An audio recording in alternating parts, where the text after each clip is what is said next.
بسم اللہ الرحمن الرحیم۔ شروع کرتا ہوں اللہ کے پاک نام سے جو بہت بڑا مہربان نہایت رحم والا ہے۔ دوستوں، بہنوں، بھائیوں، بزرگوں، السلام علیکم ورحمۃ اللہ وبرکاتہ۔ تاریخ اسلام کی 291 نمبر قسط میں آپ کو خوش آمدید کہتے ہیں، اور اس قسط میں ہم بیان کریں گے عیسائیوں کی خود مختار ریاست کا قیام۔ یہ تاریخ اسلام کی 291 نمبر قسط ہے۔ تو دوستوں، بہنوں، بھائیوں، بزرگوں، یہ سب کچھ ہوا جو ہم نے پہلے بیان کیا تھا پچھلی قسط میں، لیکن اسی حملہ آوری اور پیش قدمی کے سلسلے میں ایک معمولی سی فروغ گذاشت نے مسلمانوں کو انجام کا کار سخت نقصان پہنچایا، جو ہم پہلے ذکر کر چکے ہیں کہ امیر انسبا نے پولیو نامی ایک عیسائی لٹیرے کو جبل البرطات میں ناقابل اتفاق سمجھ کر چھوڑ دیا تھا۔ پولیو نامی غارت گرد نے جب جبل البرطات میں اپنی قیامگاہ قائم کر لی تو وہ عیسائیوں جو مسلمانوں کے خلاف خوف سے آوارہ پھر رہے تھے، اور وہ پادری جو اپنے ساتھ اندلس کے گرجاؤں سے تبرکات لے کر بھاگتے تھے، پلیو کے پاس آ کر فراہم ہونے لگے، بسنے لگے۔ اس طرح پلیو کی جمعیت نے ترقی کی اور وہ پہاڑوں کے درمیان ایک نہایت سخت اور دشوار گزار مقام میں مضبوط ہو کر بیٹھ گئے۔ تو جب یہاں پہ یہ تھا کہ پہاڑ کے جس چند میل مربع رقبہ میں پلیو مقیم تھا، اس کے چاروں طرف اسلامی حکومت قائم تھی۔ اس کا قیام تھا اسلامی حکومت کا۔ شمال کی جانب فرانس کا علاقہ مسلمانوں کے قبضے میں تھا، جنوب و مشرق کی جانب بھی اسلامی حکومت قائم تھی، مغرب کی جانب بھی اسلامی علاقہ تھا۔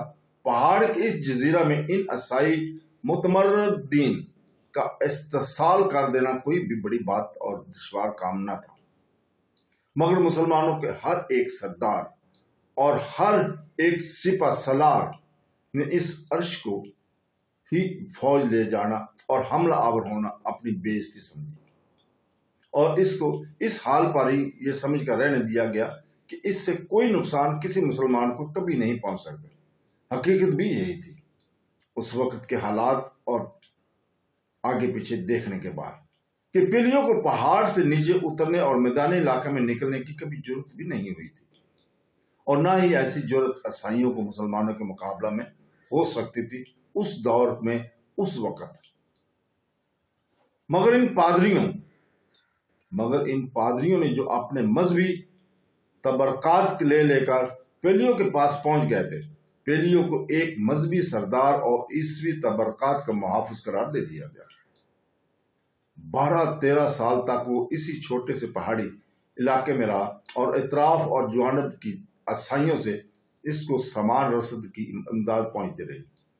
جوں زمانہ گزرتا گیا، عیسائیوں میں پلیوں کی عظمت اور محبت ترقی کرتی گئی، اور بہت سے عیسائی تکالیف اور برداشت کر کے بھی پلیوں کے پاس پہنچتے اور تبرکات کا زیارت کرنے کو ضرور سمجھتے تھے۔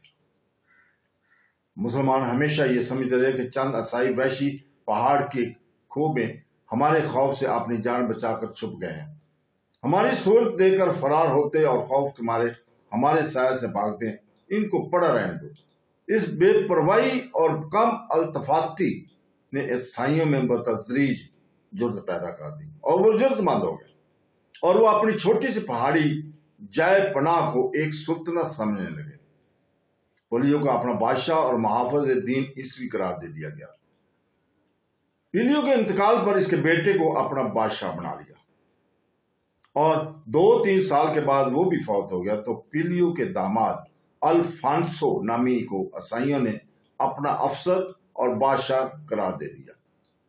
ادھر مسلمانوں کی خانہ جنگی اور آپس کی کشت و خون نے مسلمانوں کو شمالی صوبوں اور جبل برطات کے متسلح علاقوں کی طرف متعلق توجہ نہ کرنے دی۔ اس فرصت میں الفانسو نے جلکیا، ارگوان اور ابونیا کے علاقوں سے عیسائیوں کو اس پہاڑی علاقے میں آنے اور آباد ہونے کی دعوت دے دی۔ جب عیسائیوں کو اپنے سرسبز کھیتوں اور میدانی علاقوں کو چھوڑنا اور زاہدانہ زندگی بسر کرنا پسند نہ کیا تو الفونسو نے ارد گرد کے علاقوں پر چھاپے مارنے شروع کیے، اور ڈاکہ زنیوں میں وہ صرف لوٹ مار ہی پر اکتفا نہ کرتا تھا بلکہ عیسائی آبادیوں پر چھاپا مار کر عیسائیوں کو پکڑ کر لے جاتا اور اپنے پہاڑی علاقوں میں سکون پذیر کرتا تھا۔ ان عیسائیوں کی نظر بندوں کی طرح نگرانی بھی ہوتی تھی، اور وہ کسی طرح اس پہاڑ سے نکل کر بھاگ نہیں سکتے تھے اس دور میں۔ اس طرح جبریہ طور پر ایک آبادی پہاڑ کے اندر قائم کی گئی جو اسٹریاس کے نام سے مرسوم ہوئی، اور یہی الفونسو کا دارالحکومت بنا۔ یہاں پادریوں کی رات دن کے وعظ اور تقریر نے ان گرفتار شدہ عیسائیوں کو بتدریج اس پہاڑی زندگی پر رضامند کر دیا، اور رفتہ رفتہ اس قدر جمع ہو گئے آدمی کہ وہ تنگ مامن ان کے لیے کافی نہ رہا۔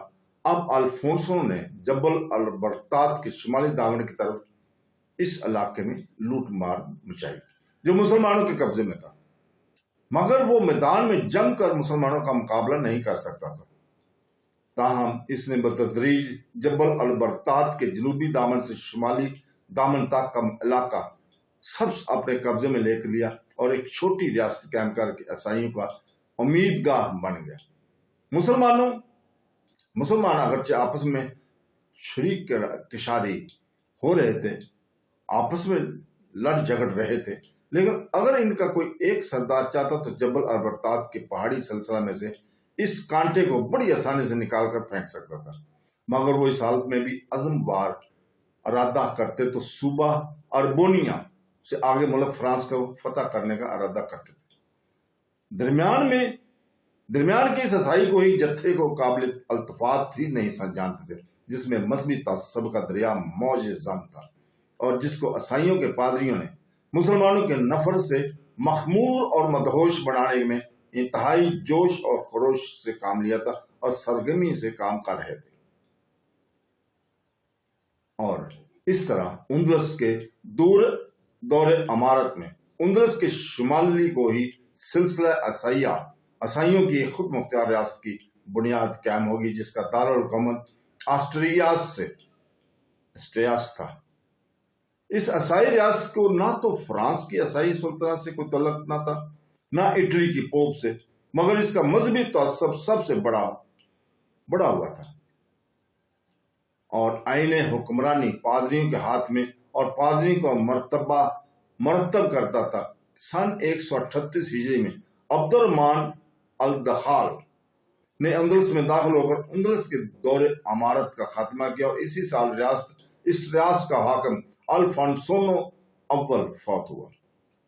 تو دوستو، اس کے ساتھ ہی ہم آج آپ سے اجازت چاہتے ہیں۔ کل تک کے لیے، کل انشاءاللہ تعالیٰ ہم اسی وقت آپ کے سامنے حاضر ہوں گے نئی قسط کے ساتھ۔ تو اللہ تعالیٰ سے دعا کرتے ہیں کہ وہ ہمیں قرآن پاک اور حدیث نبوی صلی اللہ علیہ وسلم کو پڑھنے، اس کو سننے، اس کو سمجھنے اور اس کے اوپر عمل کرنے کی توفیق عطا فرمائے۔ آمین ثم آمین۔ اللہ حافظ۔